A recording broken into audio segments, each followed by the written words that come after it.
Hey, you all thought I was joking about making more than one video in a day, so gotcha. I'm going to talk about what happened back in June, starting on June 16th through the 20th. So June 16th was a Thursday. That night I was talking to one of my friends over in Australia, and all of a sudden my hand fell off my desk. And I realized I couldn't move it.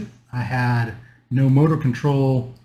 Of course, still have no sensory in that hand, but from my last surgery.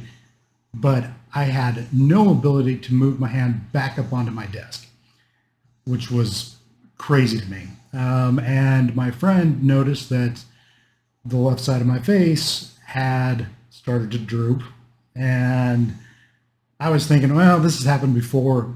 I'm going to just take get a good night's sleep and it'll go away. Woke up the next morning on Friday, the 17th, and it was still just as bad as it was the night before. Nothing had really gotten fixed. I was still feeling really strange.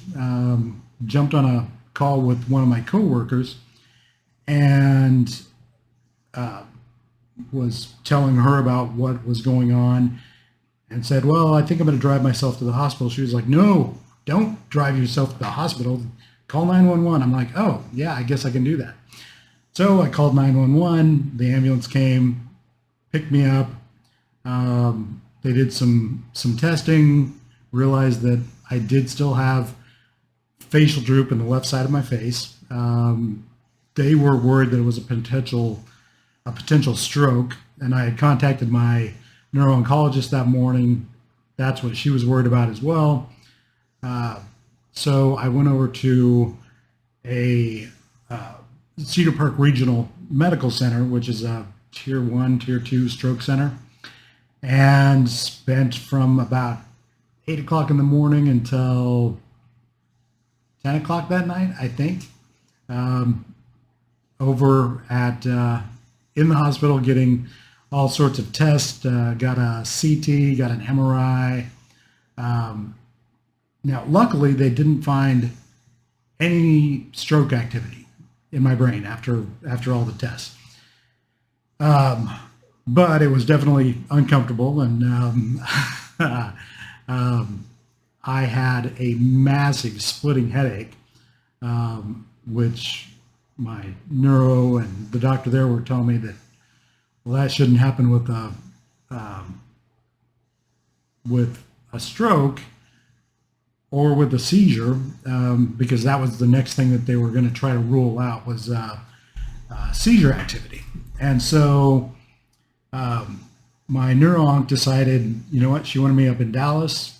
So I had a nice, fun 4-hour ride in the ambulance from Cedar Park, Round Rock, Austin area up to Dallas, and did a transfer in Waco.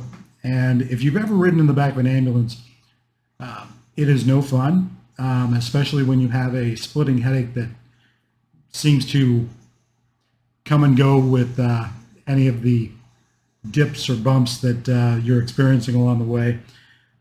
Got into the hospital up there into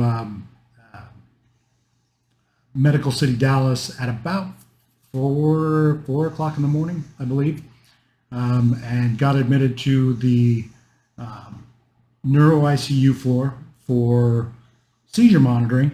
And one of the pictures that I'll be showing that you'll probably see at the beginning of this video is where I was hooked up to, had a whole bunch of electrodes stuck to my head while they were doing the testing. They had a bunch of crazy equipment in there, including cameras that were monitoring me 24/7 for any noticeable visual signs of seizure activity. Finally started to get most of the get rid of most of the left side face paralysis gone on Sunday, which was June 19th, which was Father's Day, which was awesome. And I found out from my dad at the same time that he had actually gone into the emergency room on Friday as well for a GI bleed that he had.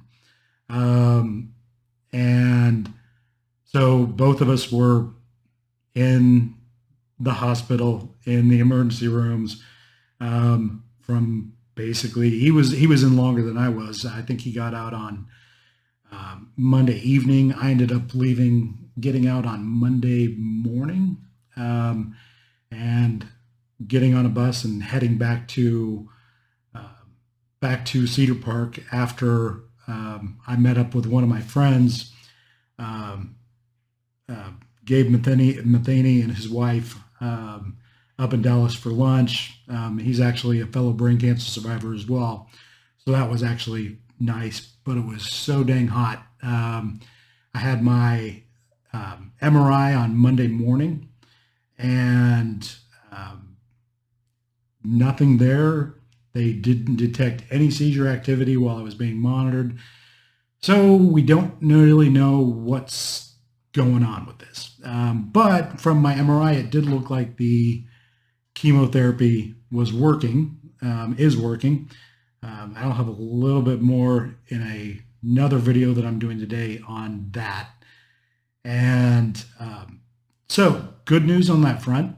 But yeah, I spent June 16th through the 20th basically in the hospital, getting checked out for all sorts of crazy and fun things. We didn't really learn much, but like I said, the scan came back showing that the chemotherapy was having some minor effect on the new tumor growth. And so we're pretty confident and positive about that, but more to come on that in a future video. So look for that next video here in the next few hours, and I'll leave you with my signature sign off. Stay sexy out there. And as always, if you're watching this on YouTube, be sure to click that red subscribe button down below and the notification bell. And be sure to share this video out there. I want to get as many people involved in this as I possibly can to kind of spread the word about what brain cancer treatment and what adventures in brain cancer look like. So I'm really trying to grow my channel to see if I can help even more people. And again, in the future, I'll have, I'm actually going to be interviewing some people that have really amazing testimonies, and that, not only brain cancer patients, but people that have just been through very traumatic experiences in their life. And I want to share those stories and see what I can do to help as many people as I possibly can. So again, if you're on YouTube, subscribe, share this video, ring that notification bell. And if you like this video, great. Click the like button. If you don't, click the dislike button. I'm fine with that. And leave a comment if you want. Just keep it as civil as possible. All right. You guys stay sexy out there. I will talk to you later.